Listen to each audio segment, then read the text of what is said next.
নমস্কাৰ আপোনালোকে চাই আছে ক্ৰিকেট গুৰু আছাম ইউটিউব চেনেল 2026 টি20 বিশ্বকাপৰ সেমিফাইনেলত প্ৰৱেশ কৰিছে ভাৰতীয় ক্ৰিকেট টিম সেমিফাইনেলৰ আগত এখন যিখন virtual quarter final type match আছিল ৱেষ্ট ইণ্ডিজৰ লগত অতি সুন্দৰভাৱে জিকিলে আৰু এখন খেলত আমি ক'ব লাগিব এক প্ৰকাৰে সঞ্জু চেমছন শ্ব' আজি আমি দেখিবলৈ পালোঁ এক প্ৰকাৰে তেখেতে অকলে দমত কিন্তু জিকাইছে বুলি ক'লেও ভুল নহ'ব প্ৰথমৰ পৰা শেষলৈকে নট আউট থাকি 97 ৰানৰ এটা অতি মূল্যৱান ইনিংছ আজি খেলিলে আৰু ডাঙৰ মেচত খেলিছে এখন হৈছে ডাঙৰ মেচ এখন হাই প্ৰেছাৰ মেচ আছিলে কি কাৰণে ইমান এটা টাৰ্গেট বিশাল টাৰ্গেট দিছিলে ৱেষ্ট ইণ্ডিজৰ ফালৰ পৰা এনেই তাতে হাৰিলে বাহিৰ হোৱা এটা প্ৰেছাৰ আছিলে টাৰ্গেটৰো প্ৰেছাৰ আছিলে তেনেকুৱা অৱস্থাত ভাল খেলা প্লেয়াৰবিলাকে কিন্তু ডাঙৰ মেচৰ প্লেয়াৰ সঞ্জু চেমছন আজি দেখুৱাই দিলে কেইদিনমানৰ আগত আমি প্লেইং 11ত তেখেতৰ জেগা বনা দেখিবলৈ পোৱা নাছিল তেখেতে বেঞ্চত বহি আছিলে সেইজন প্লেয়াৰে আজি মেচ উইনাৰ হৈ ওলাই আহিল এই ডাঙৰ মেচখনত এই ইম্পৰ্টেণ্ট টাইমত গতিকে সদায় ভাল খেলা প্লেয়াৰ আৰু বিশেষ দিনত ভাল খেলা প্লেয়াৰৰ মাজত কিন্তু পাৰ্থক্য আছে কিছুমান প্লেয়াৰে আপুনি দেখিব যে বিভিন্ন ধৰণৰ সিৰিজত মাৰি থাকিব 100 মাৰি থাকিব কিন্তু যিদিনা খেলিব লাগে যিদিনা ইম্পৰ্টেণ্ট টাইম হয় সেমিফাইনেল ফাইনেল কোৱাৰ্টাৰ ফাইনেল এনেকুৱাবিলাক মেচত কিন্তু ফ্লপ মাৰি যায় কিন্তু সঞ্জু চেমছন তেনেকুৱা প্লেয়াৰ নহয় সঞ্জু চেমছন এনেকুৱা এজন প্লেয়াৰ যি ডাঙৰ মেচত ভাল খেলাৰ ক্ষমতা ৰাখে যি প্ৰেছাৰ হেণ্ডেল কৰিব পাৰে যি নিজৰ কান্ধত গোটেই টিমটো উঠাই আগবাঢ়িব পাৰে এনেকুৱা প্লেয়াৰ আমাক লাগে আৰু সঞ্জু চেমছন ইমান বছৰৰ পৰা ইণ্ডিয়ান টিমত খেলি থকাৰ যিটো আছিলে ন সেইটো সাৰ্থক হ'ল ইমান দিনে খেলাই থকাৰ লাভ হৈছে তেখেতৰ এইটো প্ৰথম টি20 বিশ্বকাপ আপোনালোকে ভাবি আচৰিত হ'ব 2016 চনত সঞ্জু চেমছনে প্ৰথমবাৰ ইণ্ডিয়াৰ কাৰণে টি20 খেলিছিলে কিন্তু সেই তেতিয়াৰ পৰা আজিলৈকে কিন্তু টি20 বিশ্বকাপত তেখেতে খেলিবলৈ পোৱা নাছিলে এই লাষ্ট দুখন মেচ তেখেতৰ টি20 বিশ্বকাপত প্ৰথম মেচ সেইটো চাই লওক গতিকে কিমান দিনৰ সাধনা লাগিব কিমান দিনৰ প্ৰচেষ্টা লাগিব ইণ্ডিয়ান টিমত চ' আজি অৱশেষত আহি সঞ্জু চেমছনৰ পৰা এনেকুৱা এটা ইনিংছ পালোঁ আমি যিটো আমি বহুত যুগলৈকে বহুত দিনলৈকে আমি মনত ৰাখিম যে এনেকুৱা এটা দিনত এনেকুৱা এটা মুহূৰ্তত যিটো মুহূৰ্তত গোটেই দেশবাসীয়ে প্ৰাৰ্থনা কৰিছিলে সেইটো মুহূৰ্তত সঞ্জু চেমছনে খেল জিকালে গোটেই দেশবাসীৰ আশা ভৰসাৰ যিটো আছে ন সেইটো তেখেতে সাৰ্থক কৰিবলৈ সক্ষম হ'ল আজিৰ এই দিনটোত গতিকে এক প্ৰকাৰে চাবলৈ গ'লে ইণ্ডিয়া কিন্তু উইকেট গৈ আছিলে না অভিষেক না ইফালে ঈশান কিষণ তেওঁলোকে ইমান ভাল কৰিব পৰা নাছিলে তাৰপাছত আমি দেখিলোঁ যে সূৰ্যা আহি পেলাই ইমান বিশেষ কৰিব পৰা নাছিলে দেন বাকীখিনিৰ লগত মিলি পেলাই যিমানকেইটা ৰান হওক বাকী যিমানখিনি ৰান হৈছে 199 ইণ্ডিয়াই কৰিছিলে তাৰ ভিতৰত কিন্তু বেছিভাগ ৰান সঞ্জু চেমছনৰ 97 ৰান বাকীকেইটাই মিলি পেলাই সঞ্জু চেমছনৰ সমান ৰান কৰিছে নেকি তেনেকুৱা ধৰণৰ কথা গতিকে এক প্ৰকাৰে গোটেই ইনিংছটো ধৰি ৰাখিলে গোটেই ইনিংছটো চলাই লৈ গ'ল মেচখন চলাই লৈ গ'ল আৰু ৰান ৰেট মেইনটেইন কৰি গ'ল সেট হৈ খেলিলে এইটো আটাইতকৈ ডাঙৰ কথা সময় অতিবাহিত কৰি খেলিলে প্ৰথমৰ পৰা শেষলৈকে আউট নোহোৱাকৈ থকাটো আৰু ডাঙৰ কথা আৰু এনেধৰণেই থাকক সঞ্জু চেমছন আৰু আমি আশা কৰিছোঁ যে ইয়াৰ পাছৰ যিবিলাক মেচ ছেমিফাইনেল ফাইনেল তাতো আমি এটা এনেকুৱা ইনিংছ আমি যেন বিচাৰি পাওঁ আজি 100 যদি হৈ গ'লহেঁতেন এইটো কিন্তু এটা বহুত সুন্দৰ 100 হ'লহেঁতেন কিন্তু 100 নহ'লে কিন্তু এইটো কিন্তু কোনো 100তকৈ কম কিন্তু কেতিয়াও নহয় চ' আজি যদি খেলখন চাই 195 ৰান কৰিছিলে ৱেষ্ট ইণ্ডিজৰ টিমটোৱে 4টা উইকেটহে তেওঁলোকৰ গৈছিলে গতিকে বলিং ইমানো বৰ বিশেষ হোৱা নাছিলে উইকেট ল'ব পাৰিব লাগিছিল আমি ভাবিছিলোঁ যে অল উইকেট কৰিব এইটো টিমক প্ৰথম তেওঁলোকে বেটিং কৰিছে আমাৰ বলিং কৰিছে গতিকে অল উইকেট কৰিব পাৰিব চাগে প্ৰথম কিবা এটা বিশ্বাস লৈ হয়তো বলিং কৰিছে কিন্তু সেইটো কৰিব নোৱাৰিলে কিন্তু ভাল কথা যে 220 মান নালাগিলেগে সেইটো ভাল কথা 220 230 লগা হ'লে আজি বিপদ হ'লহেঁতেন গতিকে 195 4টা উইকেটৰ লোকচানত কৰিছিলে 20 অভাৰ তেওঁলোকৰ চাই হোপে 32 ৰষ্টনছে 40 দেন সিমৰন হেটমায়াৰ 27 সাৰ্ফেন ৰাদাৰফৰ্ড 14 ৰবমেন পাইল 34 আৰু হোল্ডাৰ 37 গতিকে গোটেই টিমটো যদি তেওঁলোকৰ ৰান চাই গোটেইকেইটা প্লেয়াৰে কিন্তু তেওঁলোকৰ অৱদান দিছে গোটেইকেইটা প্লেয়াৰে কিন্তু কিবা এটা নহয় কিবা এটা কৰি গৈছে এইটো কাৰণে ইমানখিনি ৰান তেওঁলোকৰ হ'ল বাকী আমাৰ ইণ্ডিয়া বলিঙৰ কথা ক'বলৈ গ'লে অৰ্শদীপে উইকেট নাপালে আজি বেয়া বলিং হৈছে অৰ্শদীপৰ 4 অভাৰ 43 হাৰ্দিকে 4 অভাৰ 40ত এটাহে পালে উইকেট দেন অক্ষৰ পেটেলে 4 অভাৰ 35 ৰান উইকেট নাই তথাপিতো ভাল বলিং কৰিছে অক্ষৰে বুমৰাহে 36ত দুটা 4 অভাৰ ভাল বলিং কৰিলে যথেষ্ট ভাল বলিং আমি দেখিলোঁ বুমৰাহৰ ফালৰ পৰা আৰু বৰুণ চক্ৰৱৰ্তী 4 অভাৰ 40 ৰান এটা উইকেট গতিকে বৰুণ চক্ৰৱৰ্তীয়েও এটা উইকেট লৈছে কিন্তু মই আশা কৰিছোঁ যে বৰুণ চক্ৰৱৰ্তী হওক বা হাৰ্দিক পাণ্ডিয়া হওক এওঁলোকৰ ভাল বলিঙো ওলাব কিন্তু ছেমিফাইনেল বা ফাইনেলত ওলাব তেওঁলোকে বচাই থৈ দিছে কোনোবা দিনা তেওঁলোকৰ কাৰণেও কিন্তু আছে নথকা নহয় এইকেইজনো কিন্তু কোনোবা দিনা বলিঙত ভাল কৰিব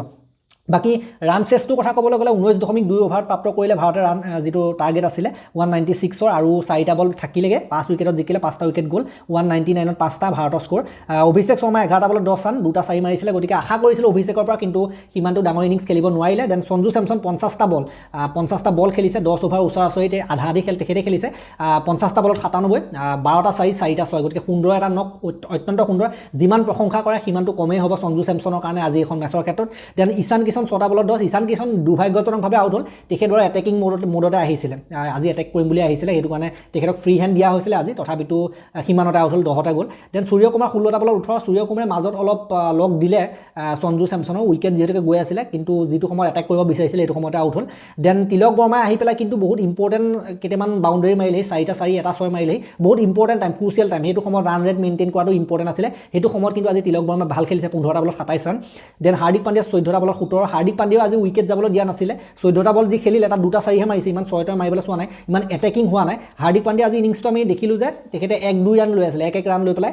অলপ মেইনটেইন কৰি আছিলে গতিকে অলপ মিলাই দিলে সি হাৰ্দিক পাণ্ডিয়া মই ভাবিছিলোঁ যে হাৰ্দিক পাণ্ডিয়া আৰু সঞ্জু চেমছন এওঁলোক দুজনে ফিনিচিংটো মাৰি দিবগৈ কিন্তু হাৰ্দিক পাণ্ডিয়াকে এটেক কৰিবলৈ গৈ আউট হৈছে কিন্তু তথাপিতো অলপমান মিলাই থৈ গ'ল যি যধে মধে শ্বৰ্ট খেলা নাছিলে আজি হাৰ্দিকে কিবা এটা মিলাই থৈ গৈছে বাকী যদি চাই শিৱম দুবে 4টা বলত 8 শিৱম দুবে আহি লগত 2টা 4 মাৰিলেহি গতিকে শিৱম দুবে আহি পেলাই কিন্তু প্ৰেছাৰটো পুৰা নাইকিয়া কৰি দিলে গতিকে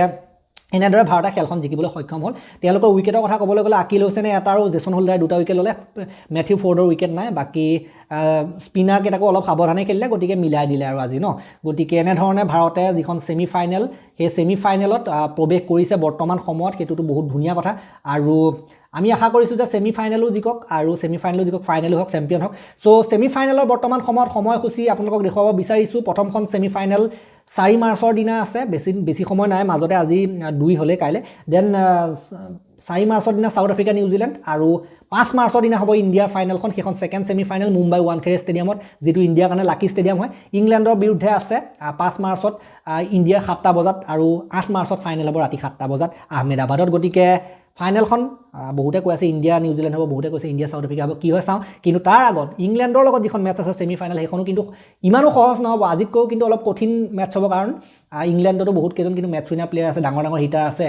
গতিকে সেইখন খেলৰ ওপৰত আমি আলোচনা কৰিম পাছত যিখন ইংলেণ্ডৰ লগত মেটচ হ'ব তাৰ ওপৰত আমি যথেষ্ট বিতংভাৱে আলোচনা কৰিম ভিডিঅ' দিম যিহেতুকে সেইখন খেল আছে আপোনাৰ 5 মাৰ্চত যেতিয়া খেলখন আছে আমি তাৰ ওপৰত 4 মাৰ্চত আলোচনা কৰিলে ভাল হ'ব এদিন আগত আলোচনা কৰিম ইমান আগতীয়াকৈ আলোচনা কৰি থৈও ইমান ভাল নহয় তাৰ আকৌ সাউথ আফ্ৰিকা নিউজিলেণ্ড এখন খেলৰ কথা আমি আলোচনা কৰিম যেহেতুকে ছেমি ফাইনেল মেটচ হয় গতিকে তাৰ ওপৰতো আমি 3 তাৰিখে ভিডিঅ' দিম আৰু ভাৰতৰ খেলখনৰ বিষয়ে আমি ছেমি ফাইনেলখনৰ বিষয়ে 4 তাৰিখে ভিডিঅ' দিম গতিকে আজি ভাল লাগিলে সঞ্জু চেমছনে কিন্তু আজি মন মুহি দিলে যিটো প্লেয়াৰক টিমৰ পৰা বাহিৰ কৰিব লাগে বুলি কৈ আছিলে আৰু যিটো প্লেয়াৰক সাধাৰণতে অৱশেষত টিম মেনেজমেণ্টে কিবা এটা কৰি যেনে তেনে তেখেতক 11ত সোমোৱালে আৰু সেই সোমোৱাৰ কিন্তু লাভটো আজি পাইছে চ' মই এটা কথা বুজি নাপাওঁ এনেকুৱা ধৰণৰ প্লেয়াৰ যিবিলাক টিমত নাথাকে বাহিৰৰ পৰা আহে আকৌ ঘপককৈ টিমত সোমাই ভাল খেলি দিয়ে চবতকৈ ভাল সিয়ে খেলে তেওঁৱে খেলে তেনেকুৱা ধৰণৰ কথাবিলাক আমি দেখিবলৈ পাইছোঁ আপোনালোকে কেইদিনমানৰ আগত যদি ওমেন্স ৱৰ্ল্ড কাপ চাইছিলে তাত আপোনালোকে দেখিছিলে যে চেফালী বৰ্মা প্ৰথমতে টিমতে নাছিলে পাছত এগৰাকী বাহিৰ হ'ল বাহিৰ হোৱাৰ পাছত তেখেত আহিলে চেফালী বৰ্মাৰ ফাইনেলত মেটচ উইনিং খেলিলে বেটিং বলিং দুয়োফালে গতিকে এনেকুৱা ধৰণৰ কথাবিলাক হয় যাক সাধাৰণতে মানে আমি ইমান আশা নকৰোঁ যাৰ পৰা ইমান আশা নাথাকে যে তেওঁ চবতকৈ ভাল খেলি পায় যে এতিয়া যদি আজি খেলখনতে চাই মই বাৰু কৈছোঁ মই ভিডিঅ'ত কৈছোঁ যে চেমছনে অৰ্ধশতক কৰিব পাৰে বুলি আগৰ ভিডিঅ'টোত কৈছোঁ আপোনালোকে গম পাইছিলে যিসকলে চাইছিলে যিটো প্ৰিভিউ ভিডিঅ' দিছিলোঁ মই তাত কৈছিলোঁ যে চেমছনে ভাল খেলাৰ সম্ভাৱনা এটা আছে গতিকে আজি কৰিছে ঈশান কিষণক কৰিব বুলি কৈছিলোঁ ঈশান কিষণ নকৰিলে বাৰু এইটো বেলেগ কথা আশা ৰাখিছিলোঁ তথাপিতো দুৰ্ভাগ্যজনক আউট হ'ল বাকী আমি যদি ক'বলৈ যাওঁ সেয়াই অভিষেকৰ ওপৰত মানুহে বেছি বিশ্বাস কৰে যে মাৰিব আজি বা সূৰ্যকুমাৰ বা হাৰ্দিক এনেকুৱাবিলাকৰ ওপৰত বেছি বিশ্বাস কৰে যে বেছিকৈ মাৰিব কিন্তু আচল কামটো কোনে কৰি দিলে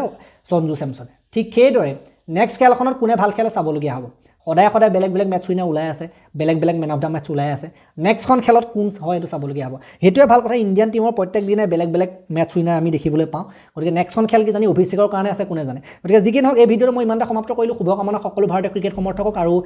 এই ভিডিঅ'টো যদি আপোনালোকে নতুনকৈ চেনেললৈ আহিছিলে তেন্তে ছাবস্ক্ৰাইব কৰি ৰাখিব চেনেলটো আৰু ছাবস্ক্ৰাইব কৰি ঘণ্টাটো দবাই দিব লগতে হাইপ দি দিব হাইপ দিলে আমাৰ চেনেল আগবাঢ়ি যোৱাত সহায়ক হয় আৰু চেনেল ইমানকৈ কৈ মই ভিডিঅ'টো ইমানটা সমাপ্ত কৰিলোঁ ভাল ধন্যবাদ